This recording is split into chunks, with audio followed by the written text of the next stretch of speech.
Welcome back everyone to Tater Tanks. Today I am playing the AMX CDA 105 on the map Oyster Bay.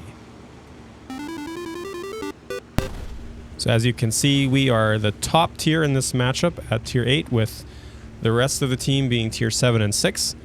So given that I'm top tier, I know from previous experience that I can take pretty good advantage of the armor on this tank.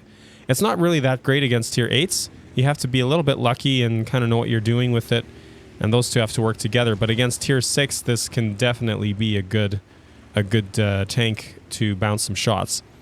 So I do something a little bit unconventional here, and I take down along the southern, down to the south along the eastern side, and I go along these little sand shelves here.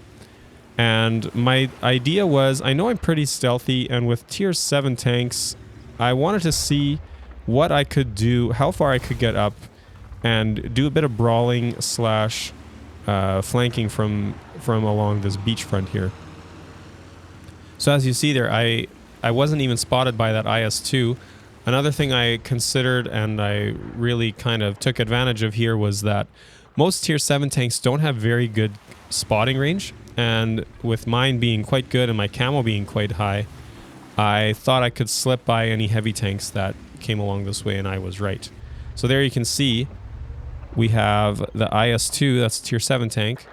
Get a nice shot in, and he gets lit up. And so that was just a really good start to this battle. You can see we're at 900 damage already. 982, and I'm just waiting for that. And just like that, we've cleaned him up for all of his hit points. He is not enjoying that. But it is what it is, and I'm very happy with it. And you see, even there, even though I was not bushing completely behind the bushes, I was still unspotted. So that just tells you how poor the spotting range is on some of those tier 7 heavy tanks, but also how good my camo is potentially. Now they're not so quick to push up, so I'm going to keep going here a little bit and see what I can do. I make it up farther ahead, and now I see some more guys coming along, and that's the Tiger 1, I believe it was, or Tiger 131, sorry. Even so, that far into my spotting range, I was not spotted yet. And just off of that first IS-2 alone, we were at 1,300 hit points or points of damage already. So now I'm just actually very surprised that they don't have any more tanks along this side. I was for sure expecting some tanks to be in that sniping position off to my left now, but I just didn't get spotted, and I didn't see any tanks coming there.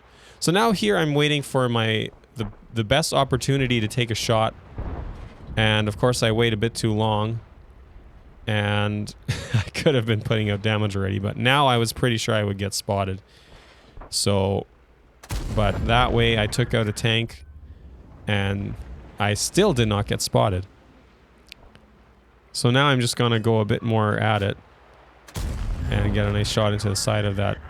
But there you see I got spotted because of that tier 8 heavy, the BZ-176 having a bit better spotting range than the other tanks did.